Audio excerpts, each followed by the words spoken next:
काम करेंगे। वुड मतलब भी होता है गागेगी, लेकिन तातेती, हेलो तातेती, ये पास्ट का फीलिंग देता है। सुनते रहना, समझते रहना, बहुत इंपॉर्टेंट है। और ये तुम्हारा प्रेजेंट का देगा, ध्यान से सुनो, क्या देगा फीलिंग, प्रेजेंट का दिखाई दे रहा है इधर, है ना, प्रेजेंट का फीलिंग। ये सिर्फ देगा क्या, फ्यूचर। तुमको एक चीज आज डिफरेंस बताते हैं, विल या सेल हो, ये बना ही है सिर्फ फ्यूचर बात को बताने के लिए। ये कभी ना प्रेजेंट को बताएगा ना पास्ट को, ये सिर्फ बताएगा फ्यूचर को। यदि कोई काम एक्शन होना होगा या कुछ होना होगा वो फ्यूचर में ही होगा, भले वो 1 सेकंड 10 सेकंड 5 साल बाद हो, 10 साल बाद हो, 1 घंटा के बाद हो, लेकिन वो फ्यूचर ही होगा। तो वहाँ विल लगाते हैं, ठीक है। वुड क्या कहता है कि ये तुमको हिंदी में कभी कभी आता है तो तुमको वुड दिखाई देता होगा, या कोई लोग बोलते हैं या न्यूज़पेपर में वुड दिखाई देता है, तो वो समझना तो वुड कहता क्या है, प्रेजेंट बोल रहा है कि पास्ट बोल रहा है, फ्यूचर बोलता है। याद रखना, विल हमेशा, सेल हमेशा फ्यूचर। ये भाई साहब वुड जो है सिर्फ प्रेजेंट और पास्ट, नो फ्यूचर। इसका फ्यूचर सेंस कभी जिंदगी में नहीं होगा, भले तुम हिंदी में जो सोचो। अब एग्जाम्पल से समझते, एग्जाम्पल्स क्या हमारे पास, जैसे कहे कि मैं तुम्हें पढ़ाऊंगा, आई विल टीच यू। कब पढ़ाएंगे, इसका मतलब आने वाले समय में पढ़ाएंगे, ठीक है। बोले सर पढ़ेगा ना, बोला हाँ पढ़ाएंगे, तो हम कह दिए आई विल टीच यू, लेकिन ये पता नहीं हो पा रहा कब। हम बोले I will teach you after 5 minutes, after 10 minutes, after 10 days, tomorrow, day after tomorrow, ये तो फ्यूचर ही हुआ ना। लेकिन अगर कोई कहता है क्या साल था तुम्हारा सवाल, कि मैं जाऊंगा, अभी जाऊंगा। जैसे उसने पूछा कि will you go to college today, तो बोले will you go to college right now, क्या तुम अभी जाओगे, कॉलेज में जाओगे, तो कहता कि हाँ जाएंगे ना। अगर वो सेंस अगर तुम्हारा लगता कि फ्यूचर का है, तो वहाँ पे बोला कि I will go to college today, ठीक है वहाँ जाएंगे। लेकिन अगर कोई चल रहा है, अगर कोई जाना है, बोला कि जाओगे क्या, हम लोग जा रहे हैं कॉलेज, कहता हाँ चलो ना, हम रुको, मैं भी चलूँगा, ऐसे कोई बोलता है तो वहाँ भी बोलना पड़ेगा।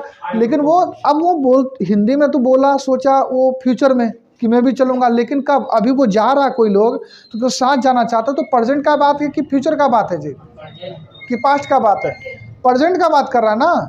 तो इसलिए तुम वहाँ पे विल की जगह वुड लगाओगे, तो बोलोगे I would, okay I would go with you right now, मैं भी तुम्हारे साथ अभी चलूंगा, ये कह रहा है। तो वहाँ भी विल की जगह वुड लगा। स्पोकन इंग्लिश में तुम विल लगा दोगे, लेकिन जब लिखते हैं और बनाते हैं, स्किल को समझते हैं, ग्रामर के साथ चलते हैं, तो वहाँ पे वुड लगाना पड़ता है, विल नहीं लगाएंगे। वो अभी का बात कर रहा है। एक और एग्जाम्पल लेते हैं, अगर कहें कि बहुत सही एग्जाम्पल है, अब समझ में आ जाए तुम लोगों को शायद। जैसे बोलें कि तुम्हारा भाई कहाँ है जी, वेयर इज योर ब्रदर, अगर पूछा तो बोले सर अभी वो खेल रहा होगा।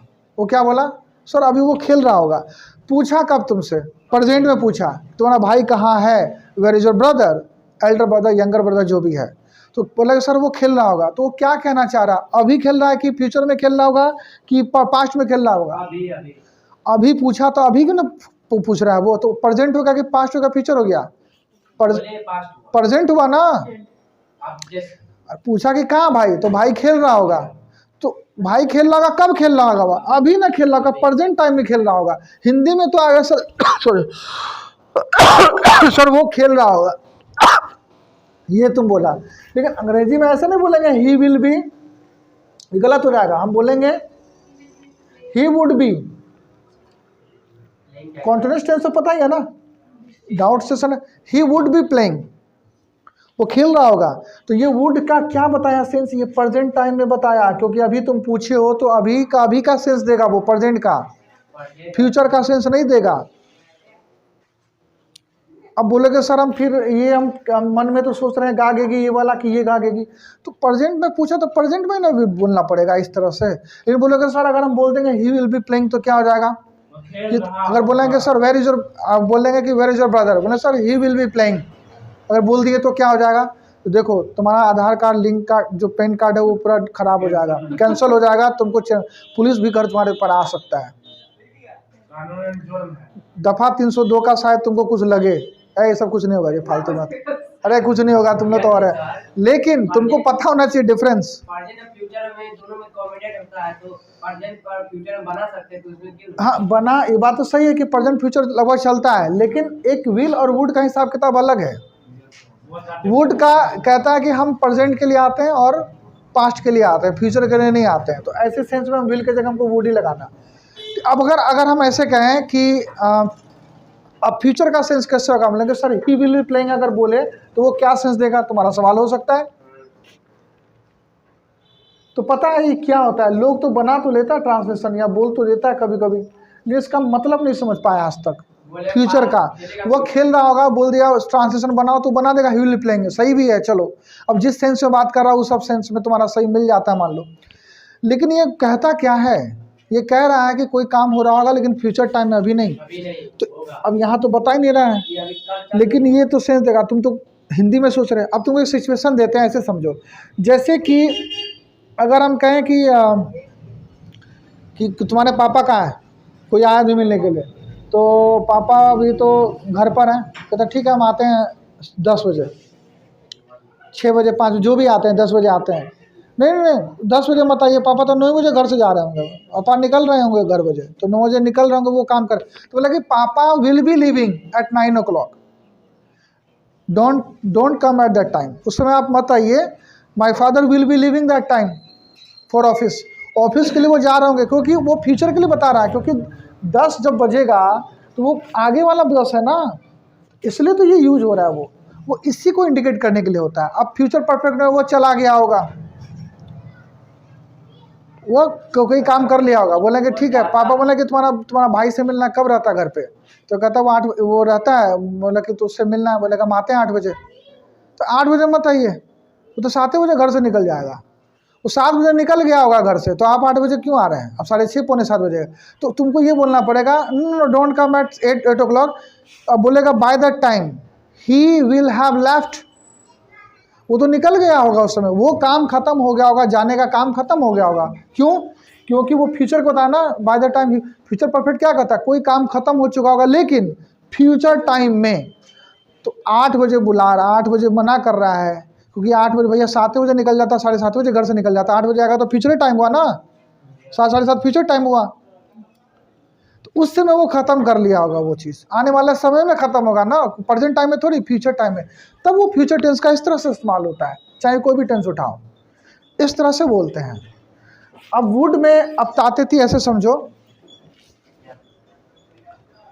जैसे ताते थी का क्या कंडीशनल सेंटेंस होता है, जैसे मैं जाता मैं आता, तो आप बोल सकते हैं आई वुड गो। जैसे कहते हैं अगर तुम आते तो मैं तुम्हें पढ़ाता, तो if you came I would बोलना पड़ेगा, आई वुड टीच यू। तो देखो मैं तुमको पढ़ाता, ताते थे पे बात खत्म हो गया, कोई था थे नहीं, कोई गागेगी नहीं, कोई रहा है ही नहीं, कुछ नहीं है, तो ये कंडीशनल सेंटेंस में यूज होता है ऐसे करके। वो जाता तो आता, अगर पैसा होता तो खरीद लेते, अगर उस दिन मेरे पास 500 रुपया होता तो मैं खरीद लेता, कंडीशनल सेंटेंस है। अगर तुम मेरे साथ थे तो कितना अच्छा होता, हाँ काश में राजा होता, तो कैसे बोल सकते हैं काश में राजा, या काश में प्रधानमंत्री होता, इफ नहीं काश आई विश, देखो इसको दो तरह से बना सकते हैं, I wish I were the PM, ये पोस्ट के पहले द का यूज करते हैं, ये एक आर्टिकल का चैप्टर है उसमें द लगाना पड़ता है, पीएम डायरेक्ट नहीं बोल सकते, अब मुंह से निकलेगा तो कोई बात नहीं, इफ आई वर पीएम, लेकिन इसको ऐसे बना सकते हैं I wish I would be the PM. अरे वर और वुड बी सेम फीलिंग लेके आता है, कोई चीज होने का ही सेंस देता है पास्ट में, ठीक है। I wish I would be that time, काश में उस समय वहां होता, या आई वर दैट टाइम, जैसे बोलता है अगर मैं तुम्हारी जगह होता तो उसको थप्पड़ मार देता, if I were you I would slap him या slap her, या if I were at your place I would slap him। तो ये भी वर और वुड बी का सेम फीलिंग भी आता है, ठीक है, सिर्फ वर भी नहीं होता है, वुड भी हम यूज कर सकते हैं, ये है ताते के लिए। हाँ तो पास्ट अगर मैं हो, ये ताते थी जो है ये तो पास्ट का ना फीलिंग दे रहा है, कैसे कि अगर मैं तुम्हारी जगह होता तो थप्पड़ मार देते हो, उसको तो मैं 1 रुपया भी नहीं देते, बोले तुम कितना दे दो, 20 रुपया एक्स्ट्रा दे दिए, तो 1 रुपया नहीं देते, 20 रुपया तुमसे ले लिया, तो भाई वो इंसिडेंट हो गया तभी हम बोल रहे हैं, तो पास्ट हो गया ना, पास्ट हो गया इसलिए तो बोल रहे हैं। बोला if I were you I would not given even a single पैनी, उसको तो फूटी कौड़ी भी नहीं देते अगर तुम्हारी जगह होते थे। हाँ तो पास्ट और प्रेजेंट नॉट फ्यूचर, तो अब फ्यूचर में अब क्या, इसको थोड़ा सा लास्ट में हम ये बता देते हैं। गागेगी आए, अगर प्रेजेंट का सेंस हो तो वुड लगाना, फ्यूचर का सेंस हो तो भी लगा देना, सिंपल है। सिर्फ तातेती रहे तो तुम भैया वुड लगा दो, खत्म। इतना बात समझ लो, शॉर्ट टर्म। तातेती रहे तो वुड लगा देंगे। हाँ, सिर्फ तातेती रहे, जैसे पास्ट का फीलिंग दे। अच्छा, जैसे अगर मैं टाइम पे अगर स्टेशन पहुंच जाता तो मैं ट्रेन पकड़ लेता, तो क्या होगा, if I reached the station at time या on time, I would get the train. ठीक है, वुड लगेगा ना। अगर बोला कि ऐसे बोलोगे अगर मैं स्टेशन टाइम पे पहुंचूंगा तो मैं ट्रेन पकड़ लूंगा, तो फ्यूचर है, तो एक दोनों फ्यूचर नहीं बनता, एक प्रेजेंट और तो स्पोकन में बोल सकते हैं इफ आई रीच्ड नहीं, if I reach the station at time या if I reach the station on time, I will catch the train. तो यहाँ पे विल फ्यूचर ही कैसे नहीं, वुड नहीं लगाएंगे, क्योंकि फ्यूचर के बारे में बात कर रहा है। एक बोलोगे सर एक प्रेजेंट बनता है, एक फ्यूचर बनता है। फ्यूचर बनता है और प्रेजेंट बनता है किसका बता चुके हैं, इफ और व्हेन से स्टार्ट होता है सेंटेंस, अनलेस से स्टार्ट हो, एज सुन एज से स्टार्ट हो, अंटिल से स्टार्ट हो, ये सबसे बनता है। जैसे जब तक तुम मेहनत नहीं करोगे अंग्रेजी नहीं सीख पाओगे।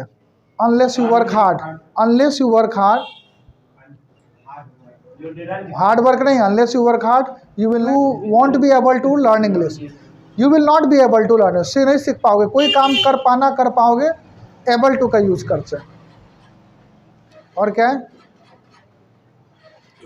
सर, यह तुम्हारा है, दिस इज योर्स या दिस बिलोंग्स टू यू, दोनों चलेगा। हाँ, दोनों हो सकता है। यह तुम्हारा है तो दिस इज, अब एक डाउट ये, क्या डाउट आया, यह तुम्हारा है तो दिस इज योर्स या दिस बिलोंग्स टू यू, ये भी बोलते हैं। ज़्यादातर लोग अच्छे हॉलीवुड मूवीज देखें तो बिलोंग्स यूज करता है।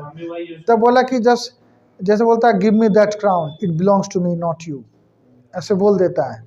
विन डीजल यूज करता है, हाँ, which box is this, this box belongs to me, this box belongs to me, yes sir, how Not- dare you touch this box। हाँ। I will smash your face, मतलब Vin Diesel का आवाज़ थोड़ा सा भारी है और अजीब से बोलता है। विन डीजल हमको सर उसका आवाज गर्दन लगता है। अच्छा है। हाँ, आपको ले नोजल लेके ऐसे लेना है, बांस से उसमें लगा लेना, साफ तो विन डीजल। यहीं से करवाएंगे सर। पानी खौला के सर में थोड़ा नमक डाल के तब।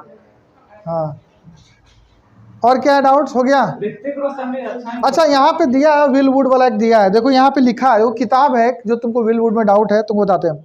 लेकिन अगर आप यह जान ले कि शैल बी और विल बी का प्रयोग ये दर्शाता है कि कोई स्थिति, ध्यान से सुनना, कि भविष्य में स्थायी रूप से बनी रहेगी, तो आप किसी के वेशभूषा को देख, आप बनी रहेगी तो आप किसी को देखकर अरे वेशभूषा से किसान होने का अनुमान लगाते हैं और कहते हैं कि वह किसान होगा, तो इसका अनुवाद होगा ही वुड बी फार्मर होगा, और ये वर्तमान समय का बोध कराएगा। इसकी अंग्रेजी ही विल बी फार्मर नहीं होगा, और ही विल बी फार्मर का अर्थ है कि आने वाले समय में किसान होगा। मतलब काला आदमी धूप पे जो व्हाइट कपड़ा क्यों पहनते हैं अधिकांश से? व्हाइट मतलब उसको रिफ्लेक्ट करता है, भगा देता है कि तुम हम इधर अंदर में आता हो। व्हाइट में ये होता है। अब बोलेंगे सर व्हाइट में तो पहनते गर्मी लगता है, लेकिन ऐसा बताया गया, तुमको ये एहसास नहीं होता, लेकिन होता है। देखो ना, व्हाइट बिल्डिंग में व्हाइट पेंट किया जाता है ज़्यादातर, ताकि वो सनलाइट को, वो हीट को ना रिफ्लेक्ट कर दे उसके बाद। सर विज्ञान बहुत पहले से है, Sanatan Dharma, that's the power of our Sanatan Dharma, और इंग्लैंड अमेरिका वाला सब बोलता है व्हाइट रिफ्लेक्ट करता है। हम कुछ किसी दिन मिलेगा तो पूरा देंगे। अरे सब जो है ना यहाँ से हम लोग तो शुरू से कमजोर रहे, इंडिया वाला कमजोर रहा है, सारा ज्ञान लेके चला गया, सारा धन लेके चला गया, यही सब हो गया। तुम्हारा डाउट क्लियर? ठीक है। कल क्या है? कल टेस्ट है मोडल हेल्पिंग वर्ब का। चलो याद रखना, मोडल हेल्पिंग वर्ब टेस्ट है। Just be prepared and get ready for the action. तैयार रहना फिर, ठीक है। चलते हैं, मिलते हैं। अब अगला डाउट लेके आना तुम लोग, और डाउट लिखा करो, समझो, ठीक ना। अब वीडियो को जरूर आप लोग सब्सक्राइब कर दीजिए। डाउट्स है आप समझते रहिए, धीरे धीरे सब समझ में आएगा, है ना। हाँ, डाउट्स बड़ा देखना चाहिए, डाउट्स का वीडियो कि कहाँ पे क्या क्या रहता है। तो ये डाउट सेशन हमारा चल रहा है। ओके।